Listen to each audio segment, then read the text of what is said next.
As we turn the page into the late 11th century, the Holy Roman Empire stands on the edge of a storm, a tempest that is not measured in armies alone, but in the invisible, almost sacred power of who may crown kings and appoint bishops, the investiture controversy. Sit back, relax, and imagine the grand halls of imperial palaces where gold gleams against carved stone, the echo of footsteps along marble floors, and outside, the mist-laden forests where peasants work the land unaware of the battles for power that swirl above them. At the heart of this conflict is Henry IV, a young Salian emperor, ambitious and impatient, whose reign is threatened not just by rivals, but by the very church that crowns him. Opposite him stands Pope Gregory VII, a man of formidable intellect and unwavering vision, determined to assert that spiritual authority surpasses temporal power, that no emperor may hold God's anointed hands in his grasp. Some historians argue that Gregory's insistence on papal supremacy was revolutionary, a recalibration of medieval politics that would resonate for centuries. Others suggest it was an audacious overreach, a spark that could and would ignite civil war. Picture the snowy slopes of Canossa in 1077, where Henry, stripped of pride and dignity, stands barefoot in the bitter cold, humbly seeking absolution from the Pope. A scene both humbling and intensely dramatic, its tension as palpable as the frost in the air. This act did not end the conflict. Of course it merely paused it. A fragile truce in a struggle that would resurface again and again. Through these decades, the empire oscillated between moments of imperial assertion and papal triumph, and the ordinary people, though largely silent in the historical record, lives shaped by these invisible forces. Taxes demanded to fund armies, bishops who wielded both spiritual guidance and temporal control, and knights who carried the burden of loyalty to both throne and altar. The controversy revealed something deeper, something that echoes across centuries. The Holy Roman Empire was never simply a political machine. It was a crucible of competing visions of power, a place where the divine and the earthly collided violently and persistently. As you let your mind drift into the candlelit corridors of history, ask yourself, did Henry's penitence strengthen the empire or expose it further to fracturing? From one mystery to the next, we now move into the reigns that followed, where emperors would wrestle with fragmentation and consolidation in a world increasingly defined by local power and the slow creep of feudal authority. As we drift further into the 12th century, the Holy Roman Empire emerges not as a single, unified force, but as a sprawling mosaic of power, stitched together by oaths, allegiances, and the quiet ambitions of local lords. Picture, if you will, mist rising from fertile valleys, rivers cutting through dense forests, and castles perched on jagged hills like silent sentinels, each a microcosm of authority and influence. The emperor, seated in his hall far away, could command armies and issue decrees, yet the reality on the ground often belonged to counts, dukes, and bishops, each maintaining their own courts, their own armies, and sometimes their own secret ambitions. Feudal bonds defined society, an intricate web where loyalty was earned and negotiated rather than assumed, and where the emperor's word, while powerful, was often just one voice among many. Some scholars suggest that this diffusion of power was the empire's great strength, allowing it to endure over centuries despite external threats. Others argue it was a fatal flaw, sowing seeds of internal discord that would echo through every subsequent century. Imagine the daily life in these fiefdoms, the clang of blacksmiths shaping iron, the smell of hearth smoke in peasant cottages, the distant trumpet of knights on patrol, and consider how each moment was shaped by the invisible tug-of-war between local authority and imperial ambition. Trade routes snaked through these territories, towns began to grow, and markets emerged, creating pockets of wealth that rivaled the influence of even some of the smaller princely states. Meanwhile, the emperor had to carefully navigate marriages, alliances, and the occasional rebellion, using diplomacy as often as swords, aware that any heavy-handed move could fracture fragile allegiances. The investiture controversy may have waned, but the struggle for influence continued quietly, embedded in the texture of daily life, in the subtle negotiations between church and crown, and in the private ambitions of powerful nobles. As you imagine the sprawling landscapes of the empire, the isolated keeps, and the bustling market towns, ask yourself how authority can truly hold in a world defined by patchwork power and personal loyalty. From this complex tapestry of feudal ties, we now move to a new era, one of growing cities, merchant guilds, and the slow, almost imperceptible rise of centralized authority, a world where the emperor would again seek to impose order on a realm defined by its very resistance to control. As the 13th century dawned over the Holy Roman Empire, a subtle but profound transformation began to ripple through the land, almost imperceptible at first, like the faint rustle of wind through autumn leaves, yet destined to reshape the very foundations of power.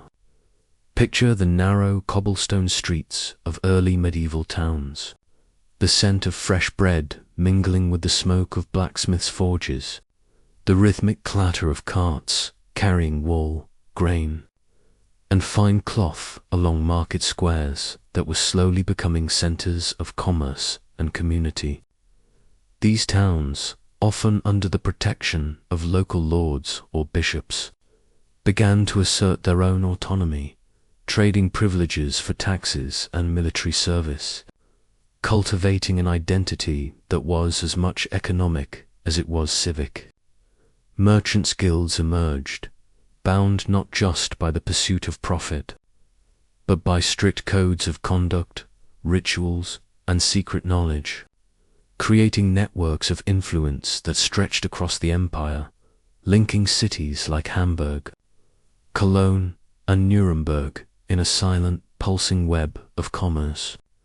Some historians argue that this urban growth challenged imperial authority as much as any rebellion of noble families, because wealth no longer flowed exclusively through the hands of feudal lords.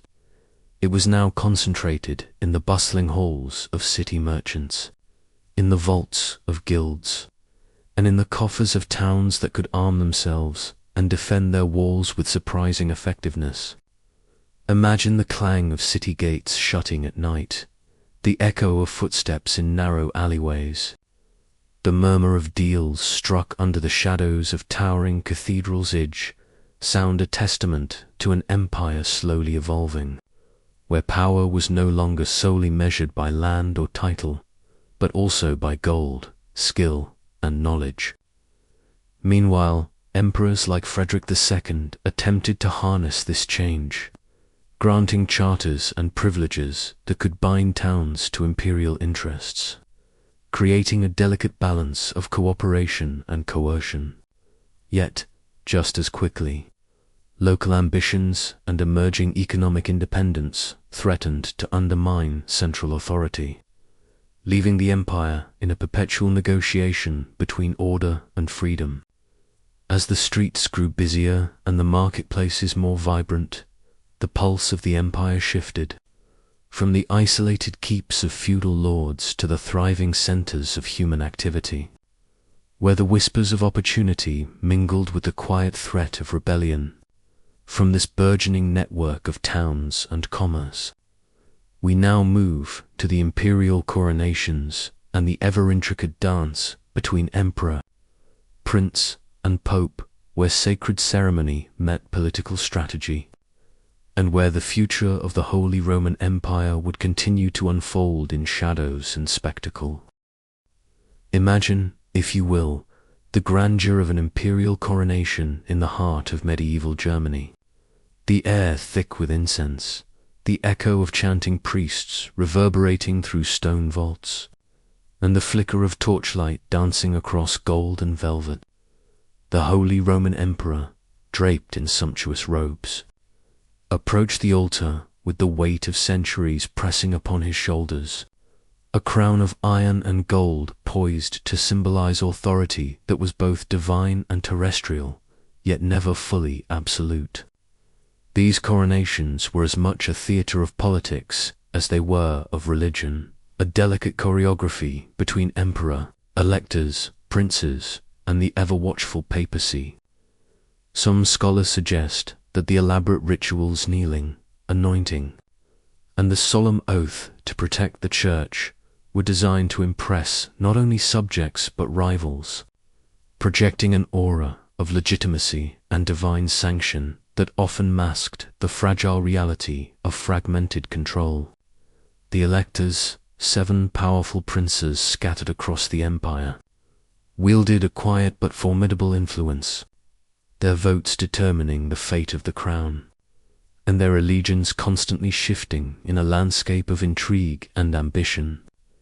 Imagine the whispers behind tapestries, the subtle gestures that could seal alliances or ignite feuds, the delicate tension as rival factions maneuvered for influence, while the emperor attempted to assert authority over lands that were vast, diverse, and fiercely autonomous. Some historians argue that the emperor's true power lay not in armies or decrees, but in diplomacy, in the ability to balance the desires of hundreds of princes, bishops, and city councils while preserving the appearance of imperial unity.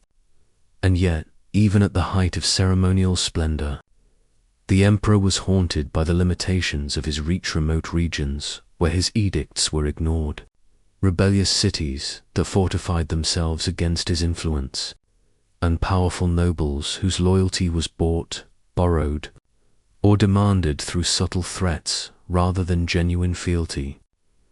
It was a realm where shadows stretched longer than the stone walls of castles, where authority was more illusion than certainty, and where the emperor's crown served as both symbol and burden.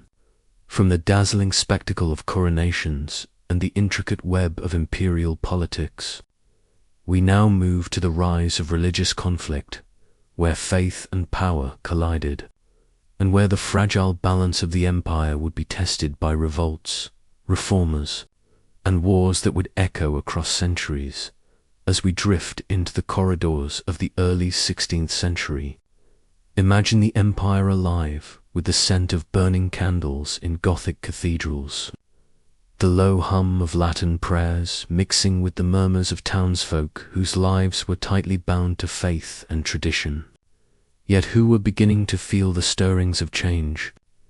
The Holy Roman Empire, sprawling across Central Europe, was not a single nation but a mosaic of duchies, bishoprics, free cities, and principalities, each with its own laws, customs, and loyalties, all orbiting the figure of the emperor whose power was, at best, a balancing act. Into this delicate structure came Martin Luther, a monk whose words would ripple like a tremor through stone and soil alike. His theses, nailed to a church door in Wittenberg, questioned the authority of Rome and the very nature of salvation, igniting debates that would not remain confined to theological halls.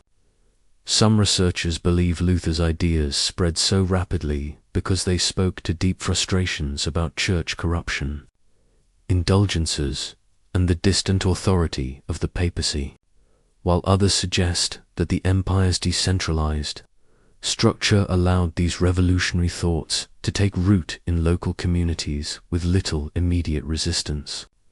Picture peasant villages, market towns, and university halls alive with whispered arguments and clandestine readings of the Bible, the air thick with both excitement and fear, as noble patrons and ambitious princes weighed the advantages of adopting the new faith against the risks of imperial and papal reprisal. By the mid-16th century, what began as spiritual questioning had evolved into open rebellion, as Protestant territories asserted control over local churches and ecclesiastical lands, challenging centuries of tradition. The Peace of Augsburg in 1555 attempted to draw a line in the sand, allowing rulers to determine the religion of their own lands. Yet it was a fragile truce, a temporary bomb that left deeper tensions unresolved.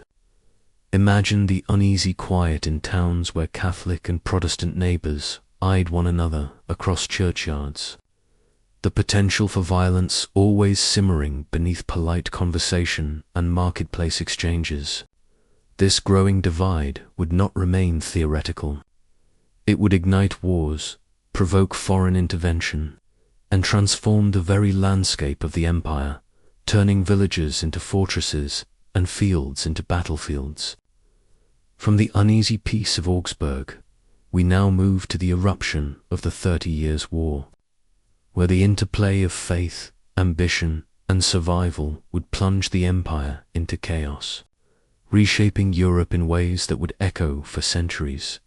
Sit back, relax, and let your mind drift into the shadowed forests and rolling plains of early 17th century Germany, where the calm of villages and the quiet tolling of church bells would soon give way to the thunder of cannons and the screams of battle. The 30 Years' War, which began in 1618, was not simply a conflict over religion, but a complex entanglement of dynastic ambition, political maneuvering, and territorial greed, a storm that would sweep across the Holy Roman Empire with devastating intensity. Imagine the palaces of Prague and the courts of Vienna, alive with whispers of intrigue, while in the countryside, small towns braced for the arrival of mercenary armies whose loyalty was often bought and sold like cattle. The war began with the defenestration of Prague, a dramatic act of rebellion that symbolized the tensions between Protestant estates and the Catholic Habsburg monarchy. But this spark ignited a conflagration whose flames would engulf much of Central Europe.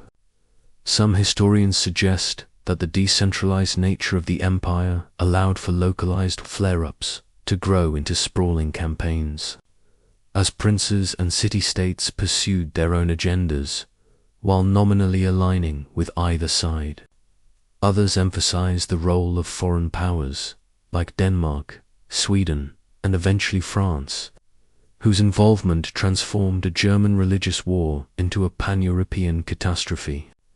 Picture Swedish forces landing on northern shores under Gustavus Adolphus, their disciplined regiments moving like living machines, with cavalry charges that thundered across the plains and artillery, barrages that shattered the tranquility of forests and villages alike. The emperor's armies, seasoned but stretched thin, struggled to respond to this new style of warfare, where speed, coordination, and tactical innovation outmatched sheer numbers. Battles like Breitenfeld in 1631 demonstrated that military genius could shift the balance of power overnight. But the cost was immense. Towns pillaged, crops burned, rivers choked with debris, and entire regions depopulated, creating famine and despair that lingered for decades. The war was also a war of bureaucracy and diplomacy, with commissioners and envoys negotiating alliances, subsidies, and truces even as the battlefields smoldered. A constant reminder that the empire's political fabric was both resilient and fragile, as we trace the march of armies through forests, across rivers, and over frozen fields. The sensory details of smoke, blood, and the echoing clash of steel revealed not just a historical conflict, but a world unraveling under the weight of ambition, faith, and survival. From this burning crucible, we now move to the eventual exhaustion of the warring powers and the painstaking emergence of peace, a settlement that would forever redefine the empire's identity and political landscape. As the smoke of countless battles began to thin across the plains and forests of Germany, a weary empire started to glimpse the faint outline of peace. Though the scars of decades of conflict ran deep into the soil, the stone, and the hearts of its people, the Peace of Prague in 1635 represented one of the earliest attempts to bring stability to a fractured Holy Roman Empire. A settlement negotiated with painstaking care between Emperor Ferdinand II and a coalition of Protestant princes, designed to quell the flames of war while preserving essential imperial authority.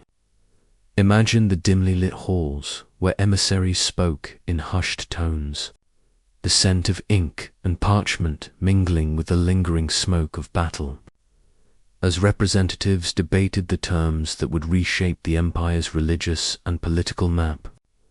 The Edict of Restitution, which had once demanded the return of ecclesiastical properties seized since 1627, was modified to accommodate compromise, a concession that acknowledged the deeply entrenched power Protestant princes now wielded in their territories.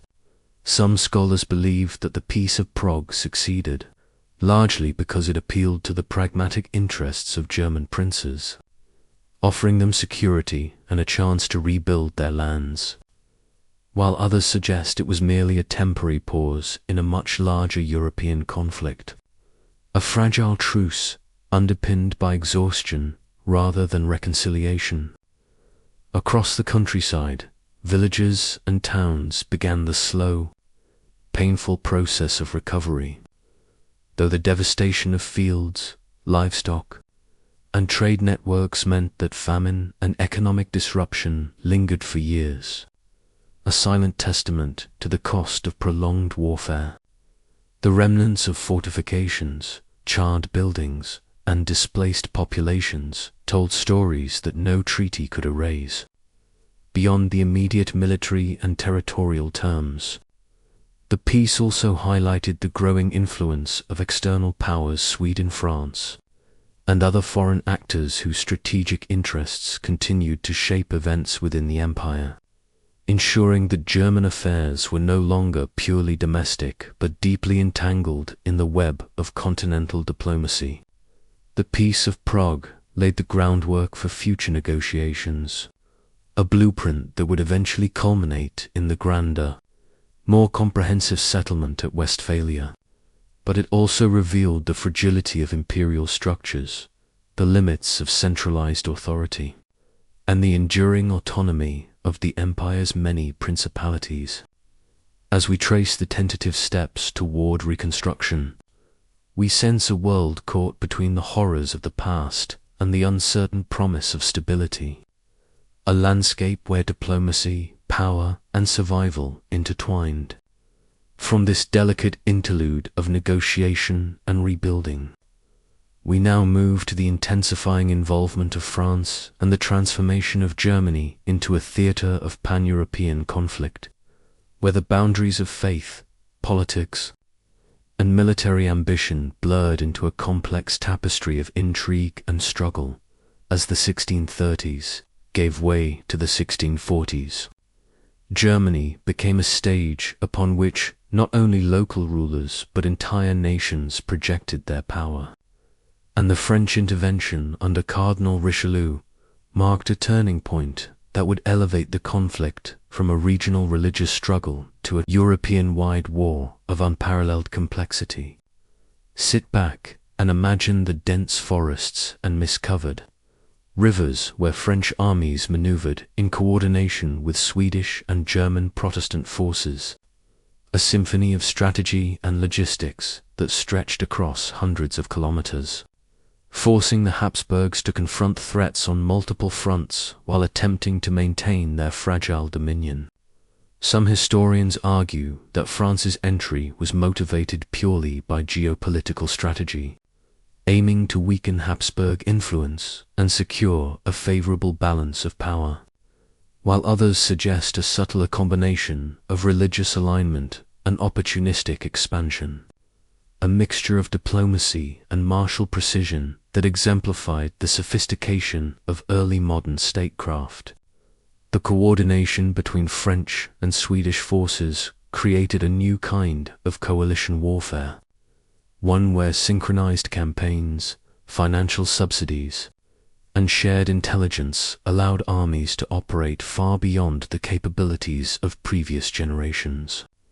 Envision the meticulous organization of supply lines, the movement of thousands of troops through narrow passes and over swollen rivers, the clatter of artillery wheels on cobblestone roads, and the persistent hum of human activity that never ceased even in the dead of night.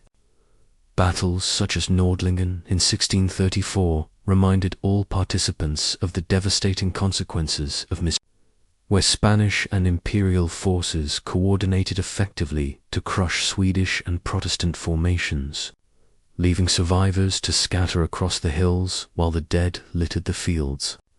A grim tableau that underscored the human cost of strategic failures. Yet despite occasional setbacks, the persistence of French involvement prevented any single power from consolidating dominance, keeping northern and central Germany in a state of constant tension and flux. The systematic provision of funds and resources to allies enabled continuous operations, while diplomatic overtures ensured that local rulers saw French collaboration as both a protective measure and a means to advance their own territorial ambitions. As civilian populations endured sieges, pillaging, and forced contributions, the social and economic fabric of the empire frayed under relentless pressure, creating famine, displacement, and the slow erosion of centuries-old commercial networks. The French intervention, therefore, was not merely a military maneuver, but a catalyst that transformed the Holy Roman Empire into a crucible of international power politics, laying the foundations for the comprehensive settlements that would follow. From the chaos of ongoing campaigns and foreign influence, we now turn to the systematic exhaustion of resources, the rise of military entrepreneurship, and the ways in which the prolonged conflict reshaped not only armies but societies across Central Europe, a prelude to the negotiations and treaties that would attempt to tame the fires of war by the mid-1640s. The Holy Roman Empire had become a landscape carved by decades of relentless warfare, a patchwork of devastated villages, abandoned fields, and depopulated towns where the echoes of battle seem to linger in the very soil. And as we journey through this period, imagine the tireless march of armies through muddy roads, the incessant rattle of supply wagons, and the whispered fears of villagers hiding in thatched cottages while their crops rotted in the fields.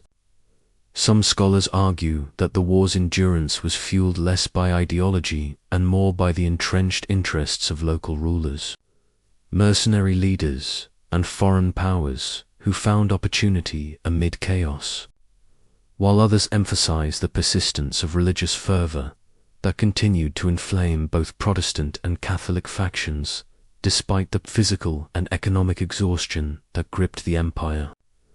Military entrepreneurship emerged as a defining feature of this era, with mercenary captains and regimental commanders exploiting territorial contributions, plunder, and payment from competing powers to sustain operations independently, creating semi-autonomous forces whose loyalty often rested more with the coin than with any crown or creed. And one can almost hear the murmurs of contract negotiations in taverns, the clinking of coins exchanged for service, and the calculated precision with which these military entrepreneurs leveraged the chaos of war to build personal fortunes and reputations. The human toll was staggering. Famine swept through regions stripped of agricultural resources. Disease followed the camps with grim regularity, and civilian populations were caught between the tactical necessities of armies and the broader strategic designs of states operating on continental scales. In towns along the Rhine, the Danube, and the Elbe, entire generations grew up with the constant fear of marauding troops. The distant boom of cannon fire, a lullaby none wished to hear yet could not escape. Economic systems crumbled under sustained pressure as trade networks collapsed. Crafts and guilds withered, and taxation stretched beyond the endurance of peasants and princes alike. A silent testament to the war's capacity to reshape society as profoundly as any battlefield victory or treaty. As manpower dwindled and finances strained to the breaking point, the stage was set for a resolution that could no longer be postponed. And this relentless attrition, this systematic depletion of resources and human life, paved the way for the Peace of Westphalia, a settlement whose negotiations would involve multiple European powers, intricate diplomacy, and a fundamental reimagining of sovereignty, religion, and territorial authority. From the ruined towns and exhausted soldiers, from the flickering hope of rulers and the silent suffering of civilians, we now move toward the complex, labyrinthine negotiations that would culminate in a treaty reshaping the very structure of Central Europe. The year 1648 brought an end, at least on paper, to 30 years of almost unbroken warfare, as diplomats, wary yet resolute, gathered in the cities of Munster and Osnabrück to negotiate what would become known as the Peace of Westphalia, a settlement whose complexity reflected the tangled web of political, religious, and territorial disputes that had engulfed the Holy Roman Empire. Sit back, relax, and imagine candlelit halls lined with representatives from over 100 principalities, city-states, and foreign powers, each carrying the weight of military defeat, economic collapse, or political ambition. Their whispered conversations and carefully measured gestures concealing layers of strategy and suspicion. The treaty did not merely end fighting, it redefined the very notion of sovereignty, formalizing the principle that rulers held authority within their territories independent of imperial interference, while recognizing the coexistence of Catholicism, Lutheranism, and, for the first time, Calvinism, a religious concession that acknowledged the permanent diversity of belief that had fueled decades of conflict. Some historians describe this as a pragmatic compromise, others as a reluctant surrender to the inevitable reality of a fragmented empire. Territorial rearrangements provided compensation for dispossessed princes, confirmed Swedish and French acquisitions, and granted independence to Switzerland and the Dutch Republic, signaling that the empire could no longer maintain the centralized control envisioned by earlier emperors. And you can almost feel the tension as negotiators balanced centuries-old claims with the new geopolitical landscape, each signature inked with both relief and uncertainty. The constitutional innovations embedded in Westphalia reshaped the empire into a loose confederation of nearly 300 largely autonomous states, each jealously guarding its privileges.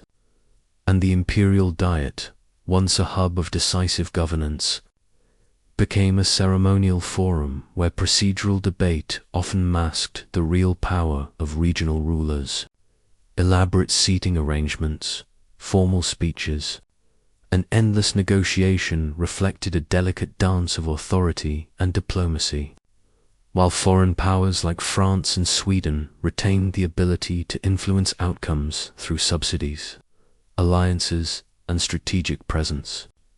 Economically, socially, and politically, Westphalia marked a watershed, the exhaustion of manpower, the depletion of resources, and the devastation of land underscored the cost of protracted conflict, while the recognition of local sovereignty laid the groundwork for modern statehood.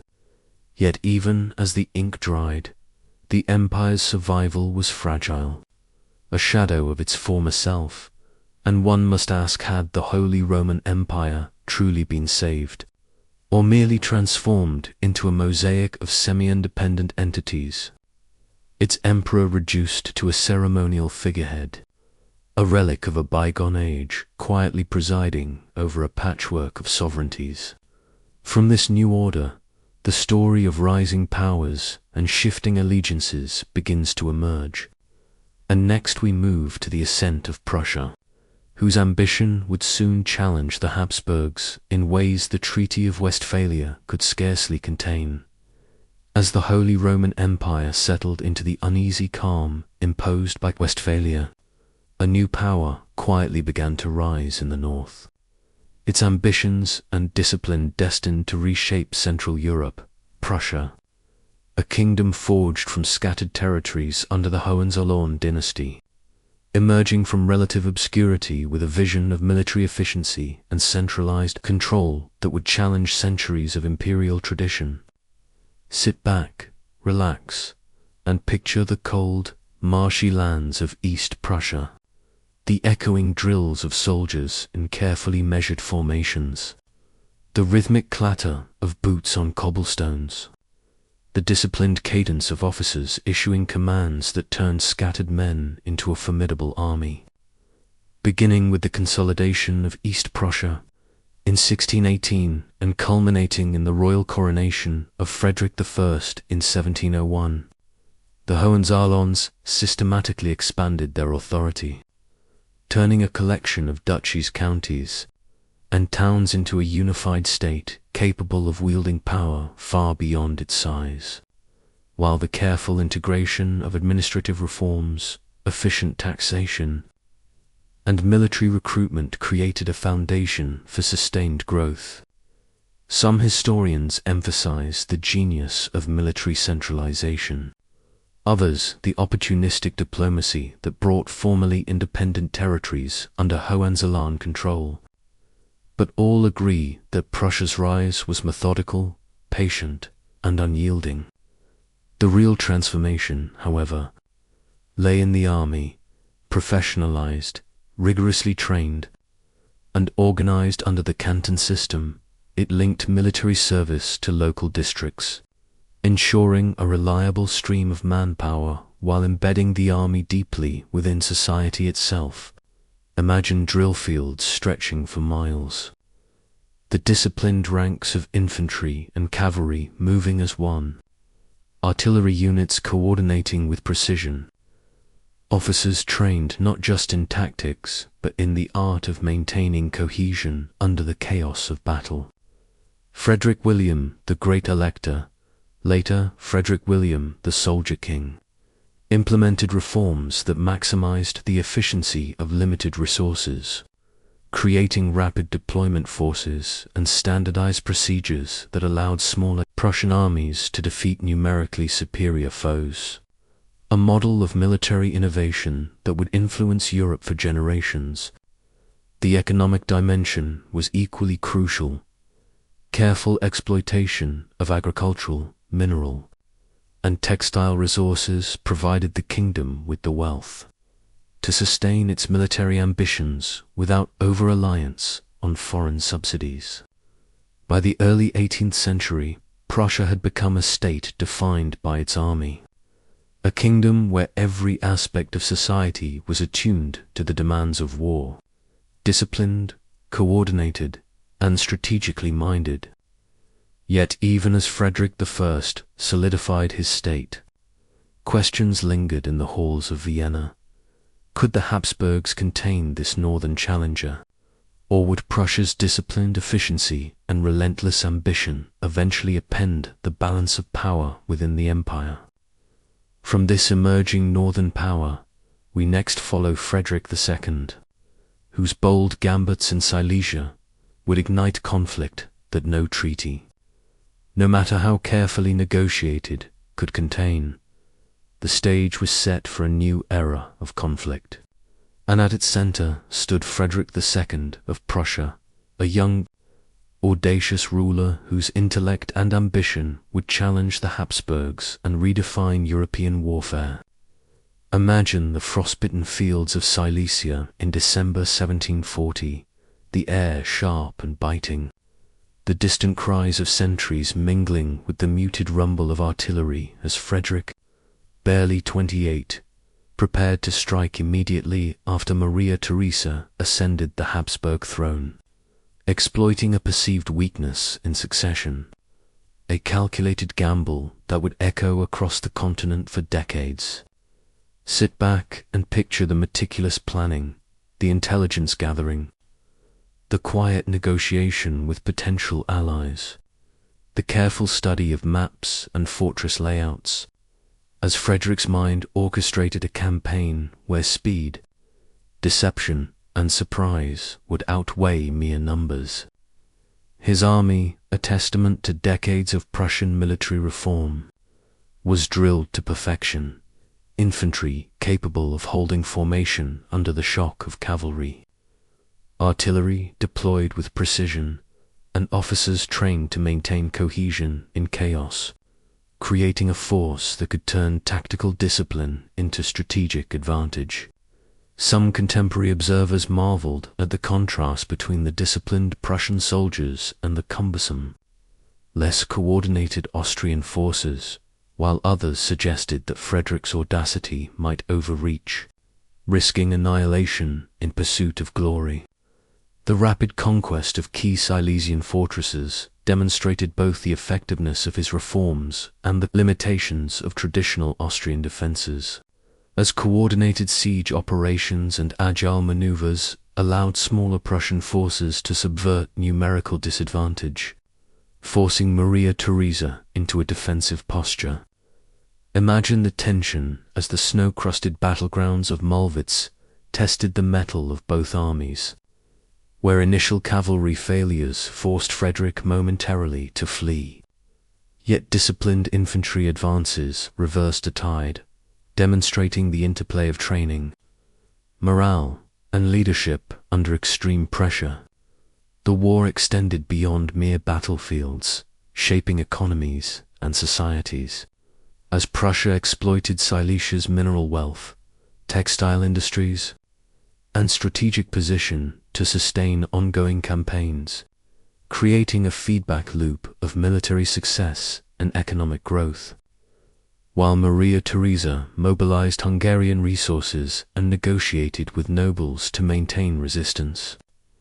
Some historians argue that Frederick's calculated aggression and systematic preparation revealed a new kind of statecraft, where military modernization, economic exploitation, and strategic daring combined to create a force capable of reshaping political realities.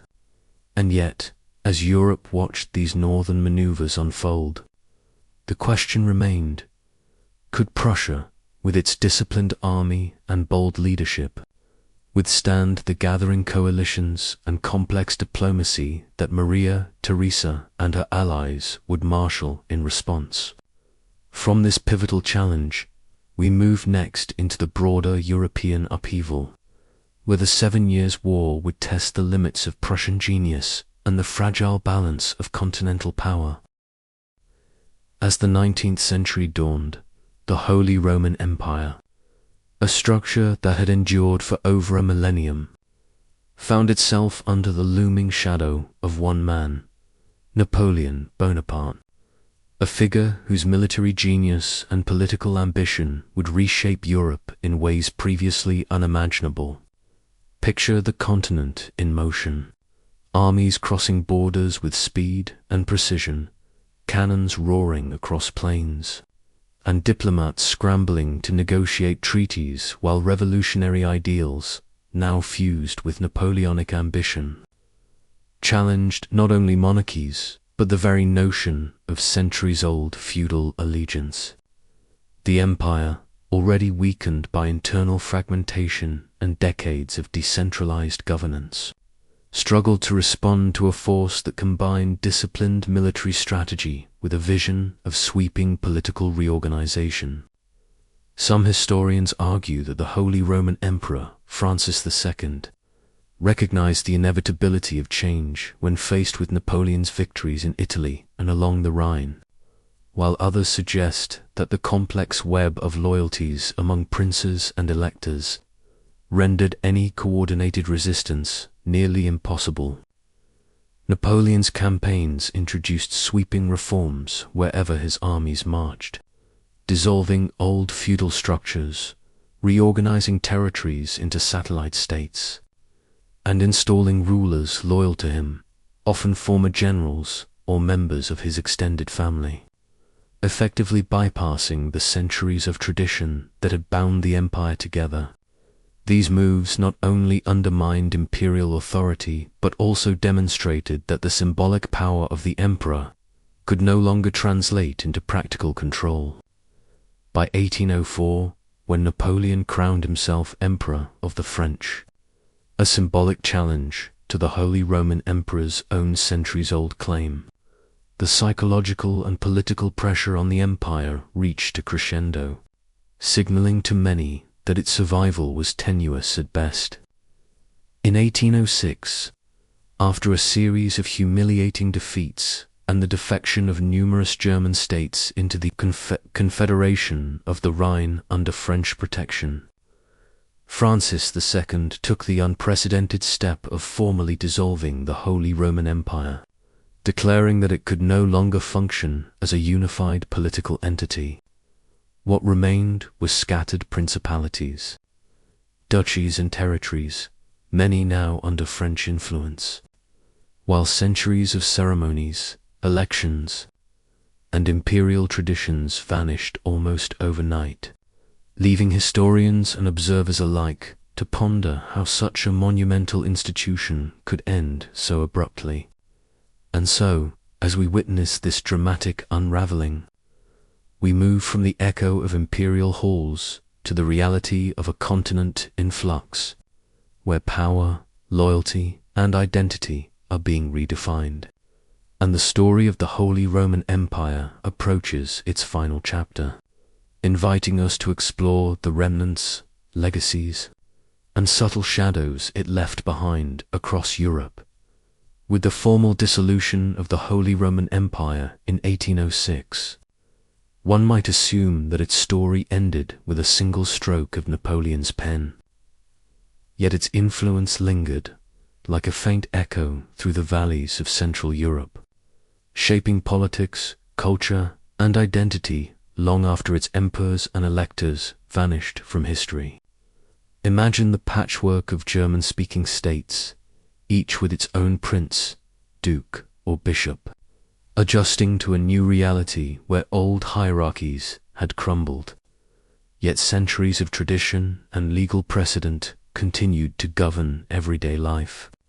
Some researchers suggest that the empire's unique structure, which blended feudal obligation with elective monarchy, left a mark on modern federalism, inspiring later thinkers who sought to balance local autonomy with central authority, while others point to its intricate networks of trade, law, and diplomacy as laying the groundwork for the economic cohesion that would eventually allow the German states to unify under Prussia decades later. Beyond politics, the Holy Roman Empire's cultural legacy persisted in architecture, music, and education. Cathedrals that had taken centuries to build still pierced the skyline with their stone spires, echoing with the compositions of Bach, Handel, and Haydn, whose music had flourished under the patronage of courts and churches alike, reinforcing a shared cultural heritage that transcended fractured political boundaries. Even the very notion of identity, what it meant to be German, Austrian, or Central European, was subtly shaped by the empire's centuries of overlapping jurisdictions, allegiances, and traditions. Citizens had learned to navigate a world where loyalty might shift from emperor to elector to local prince, cultivating a pragmatism and adaptability that historians now see as a defining feature of Central European societies. Yet, for all its legacies, there remained a sense of mystery, a question that haunted scholars and dreamers alike. How could such a sprawling, enduring institution dissolve so suddenly, leaving behind only fragments, ceremonies, and the faint echo of imperial pomp? And in contemplating these remnants, the scattered archives, the ruins of castles, the rituals still remembered in local festivals, we begin to understand that the Holy Roman Empire never truly vanished. It transformed, seeding ideas, institutions, and stories that would echo across centuries, inviting us to explore not only what it was, but what it became, and what lessons its complex, enigmatic history might hold for the present. As we linger on these fragments, we prepare to trace the final reflections, the concluding whispers of an empire that, though gone, continues to resonate in ways subtle, profound, and hauntingly enduring. As we reach the final chapter in the long, winding story of the Holy Roman Empire, it becomes clear that its essence refuses to vanish entirely, hovering instead like a shadow across the centuries, influencing borders, politics, and identities long after its last emperor abdicated under the pressure of Napoleon's relentless campaigns. Sit back, relax, and imagine the quiet villages of Bavaria, the bustling streets of Vienna, the fortified towns along the Rhine, each carrying whispers of an empire that once claimed dominion not through sheer force alone, but through a careful orchestration of loyalty, ceremony, and a dizzying network of alliances that spanned the heart of Europe. Some historians argue that the empire's seemingly chaotic structure, its hundreds of principalities, bishoprics and free cities, was not weakness, but a form of resilience, a decentralized model that allowed culture, trade, and law to flourish even amidst wars, plagues, and political upheaval, suggesting that the Holy Roman Empire's true power lay in its adaptability rather than its uniformity. Others point to the symbolic weight of the emperor himself, crowned in awe-inspiring cathedrals, wielding authority that was more spiritual than practical, embodying the idea that legitimacy and ritual could govern as effectively as armies or borders, a concept that continues to fascinate scholars exploring the interplay of power, belief, and identity.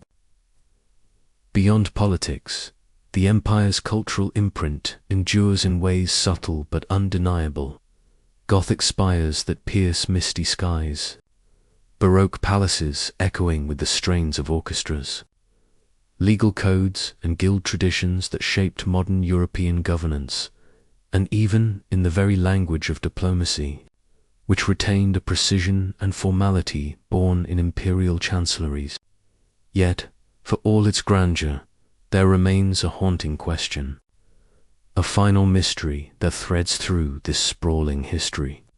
How does one measure the legacy of a state that existed in fragments, often more as an idea than a concrete entity, whose influence was felt more in its rhythms, rituals, and the shaping of minds than in maps alone?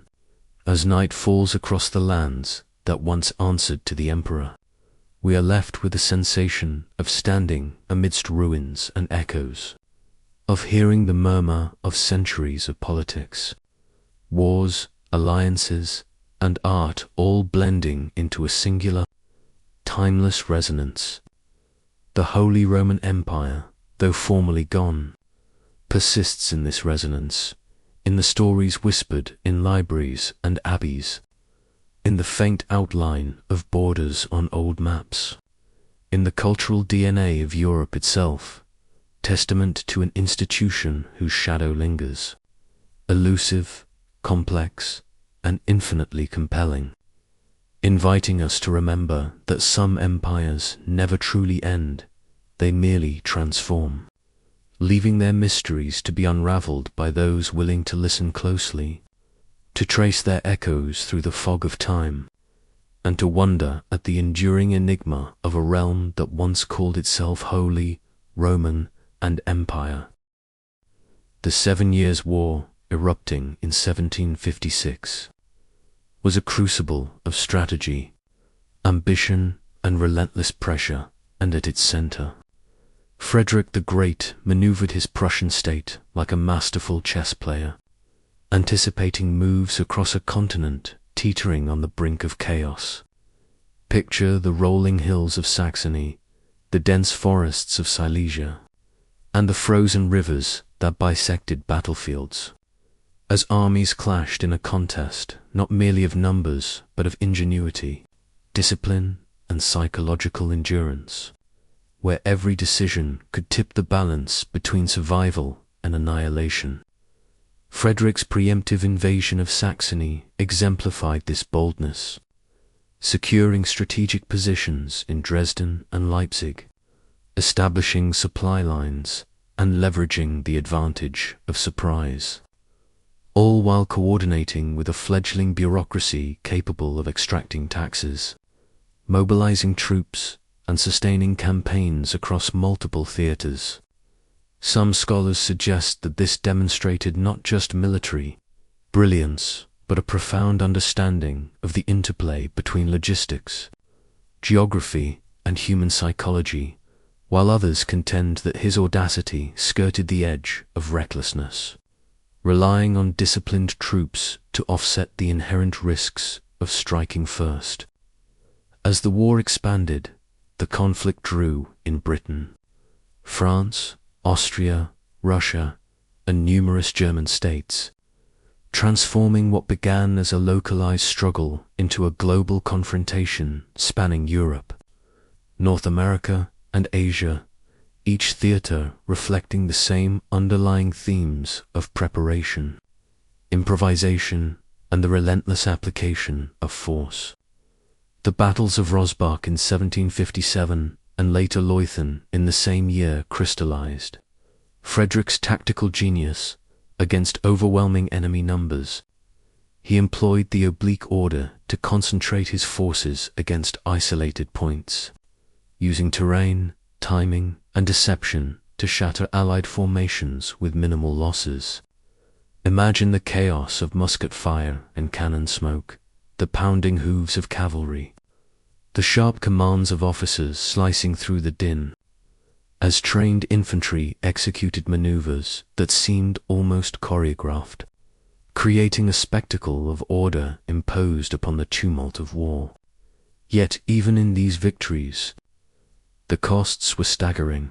Civilian populations endured requisitions, famine, and displacement, and the repeated cycles of battle and recovery strained economies and morale alike, illustrating the human price of sustained military brilliance.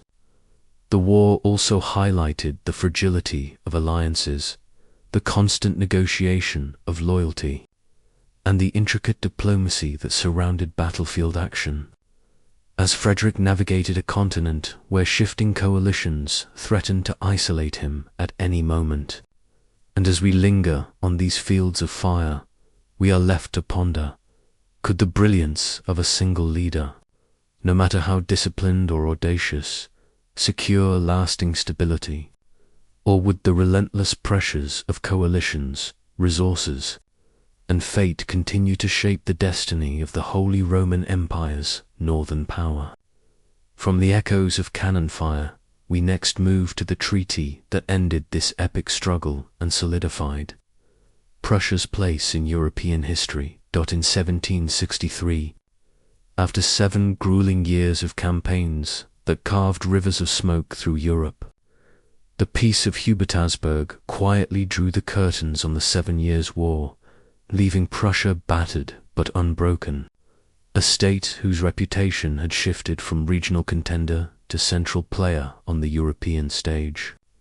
Imagine the solemn halls of the Hubertasberg Palace, the flickering candlelight reflecting off ornate tapestries as diplomats and monarchs, weary yet calculating, negotiated borders, reparations, and spheres of influence, each line on a parchment map the result of exhaustion, cunning, and unspoken threats.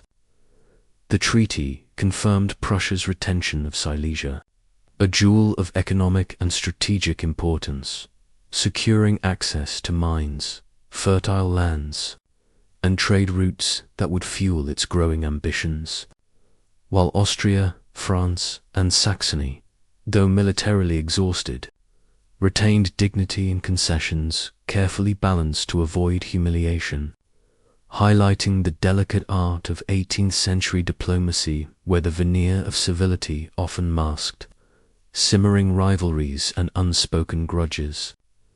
Some historians suggest that Hubertusburg represented more than a military victory. It was the crystallization of Frederick's vision, a demonstration that disciplined leadership, precise strategy, and relentless adaptability could bend fortune in favor of a state otherwise surrounded by enemies. Yet the treaty's silence on deeper structural reforms within the Holy Roman Empire revealed ongoing vulnerabilities, decentralized principalities, fragmented legal systems, and religious divisions persisted, leaving a patchwork of authority that could be easily manipulated by more centralized powers like Prussia or Austria. Meanwhile, across the empire, ordinary citizens returned to villages scarred by wartime requisitions. Towns where fields had lain fallow and trade slowed to a cautious trickle, and families who had seen sons, husbands, and fathers march into forests and fields now faced the task of rebuilding, their labor quietly underpinning the new political reality. Diplomats, generals, and monarchs departed with subtle smiles and hidden ambitions, knowing that peace, in this age, was temporary, a fragile interval before alliances shifted and old enmities resurfaced. And so, Hubertusburg became not merely an endpoint, but a threshold.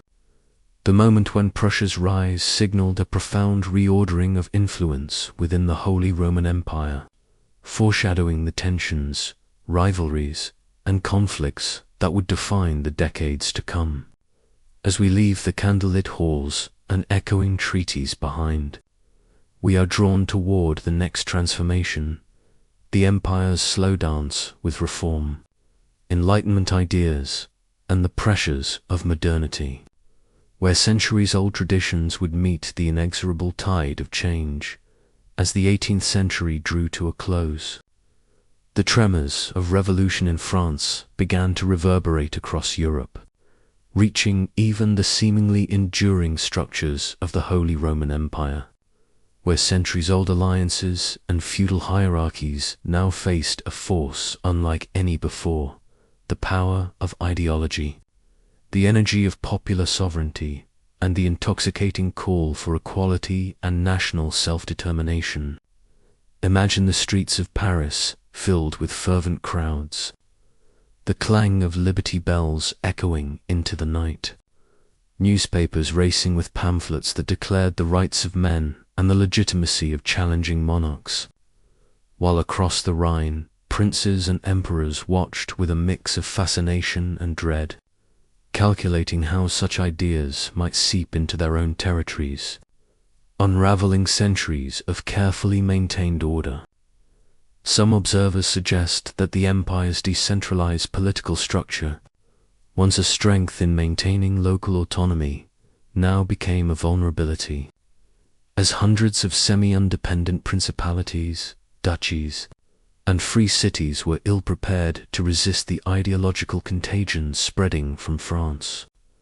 Armies accustomed to ceremonial obedience faced citizens questioning their loyalty, while legal and ecclesiastical systems that had been pillars of governance were suddenly cast in the shadow of revolutionary critique.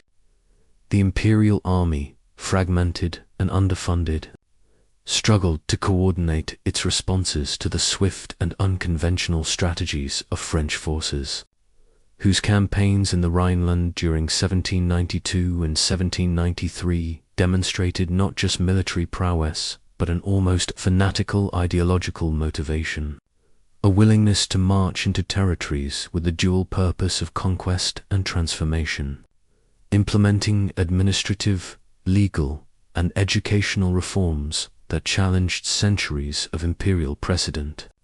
The Revolution's reforms, including the abolition of feudal privileges, the reorganization of land ownership, and the elevation of secular authority over ecclesiastical domains, directly undermined the socio-political fabric of the Holy Roman Empire, creating tension between loyalty to emperors and the allure of revolutionary change.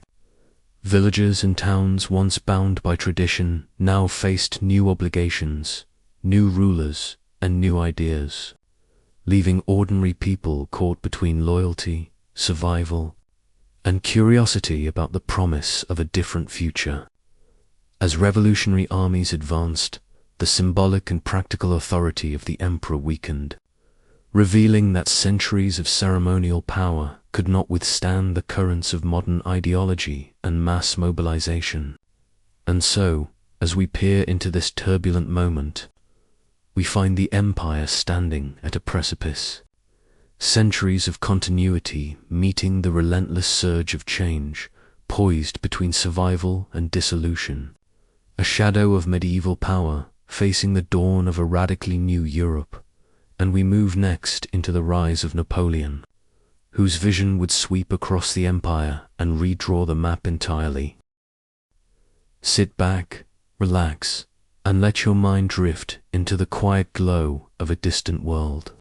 Because tonight we begin a journey through the entire history of an empire that defied definition, resisted simplicity, and lived for nearly 1,000 years in the shadows between myth and power, the Holy Roman Empire.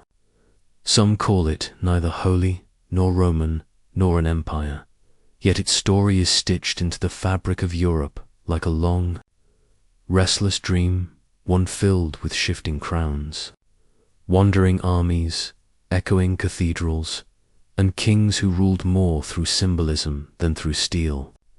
Imagine the soft crackle of torches in an alpine pass, the cold mist curling around stone fortresses, distant church bells humming through medieval valleys. This is the world we're stepping into. A world born in the ruins of Rome and destined to outlast kingdoms that seemed far more solid.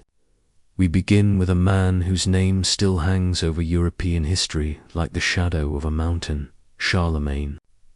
Some scholars see him as the founder of medieval Christendom, others as a warlord who forged unity through fire and force. But everyone agrees that his coronation in the year 800 changed the direction of the continent. Picture the dim interior of old St. Peter's Basilica, incense drifting like a ghost above the altar. And the moment Pope Leo III placed the imperial crown on Charlemagne's head, a moment described by monks as divine, but by some modern historians as surprisingly political.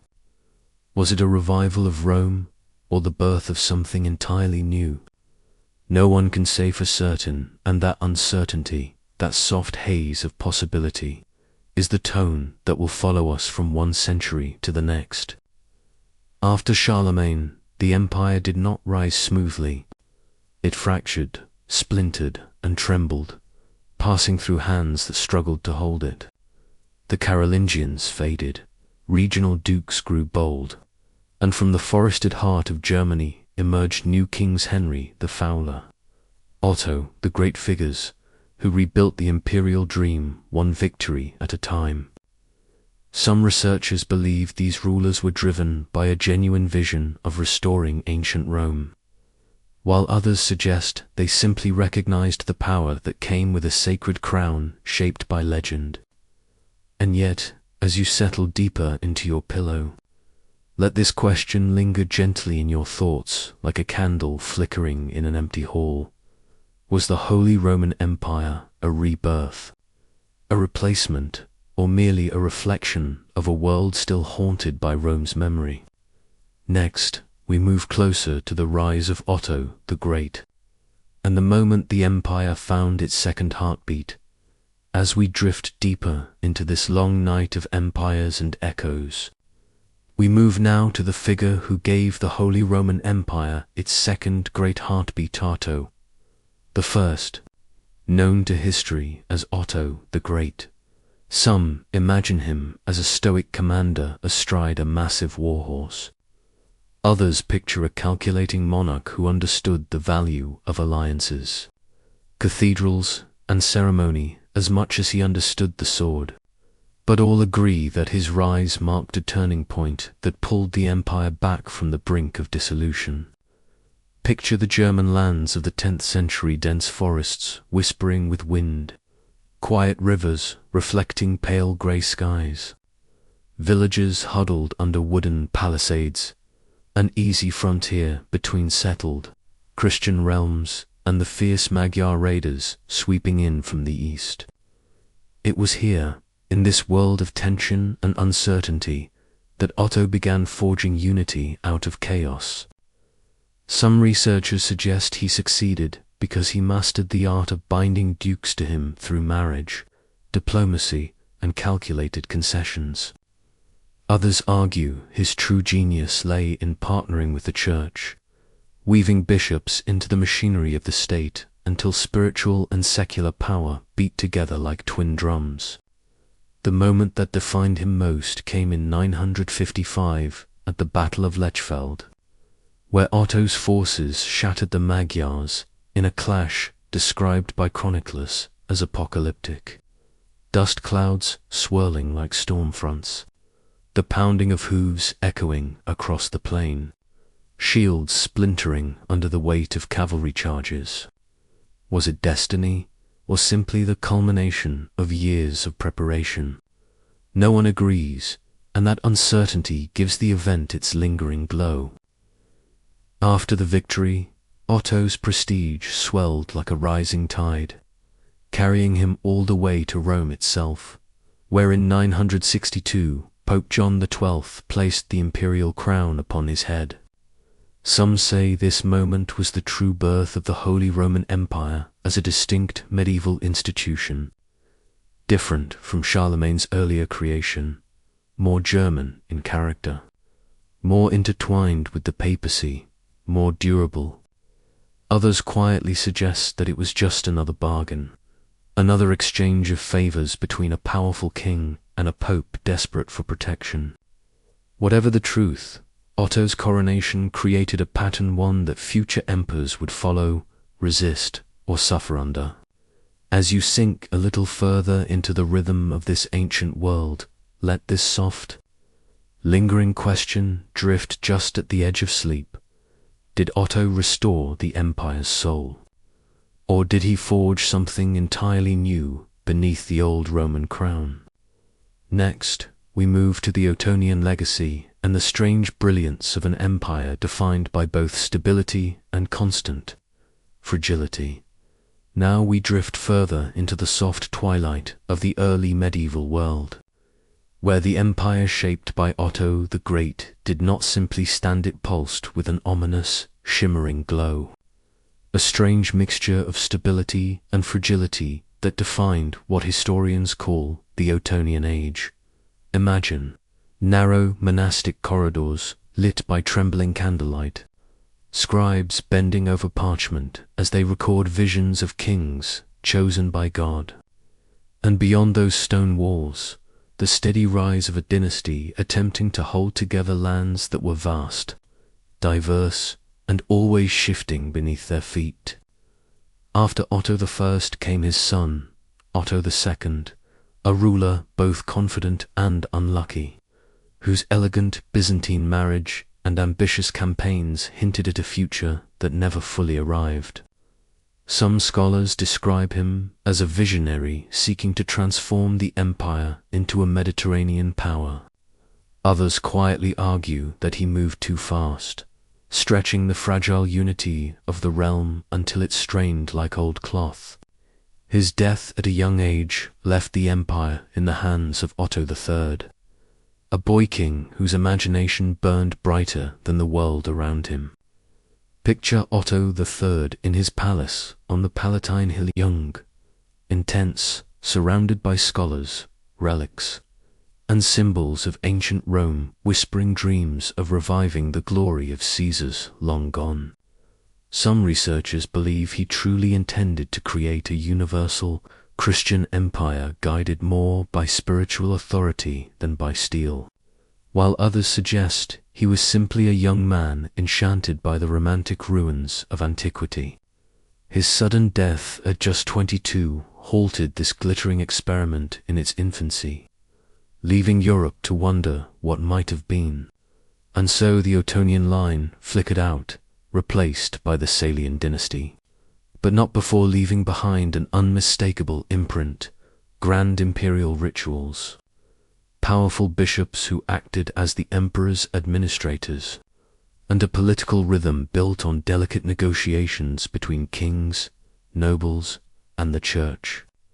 As you sink deeper into the atmosphere of this era, imagine the empire as a great cathedral standing on uneven ground, majestic, imposing, and yet always one storm away from collapse. Some historians say this instability made the empire uniquely adaptable. Others point to it as the reason unity remained forever elusive. As you let your mind drift gently across these centuries, hold on to this quiet question that hums like a low note beneath the story. Was the Ottonian world a golden age of order, or a fragile illusion kept alive by the charisma of a few remarkable rulers? Next, we move to the rise of the Salians and a conflict that would shake the empire to its foundation, the investiture controversy.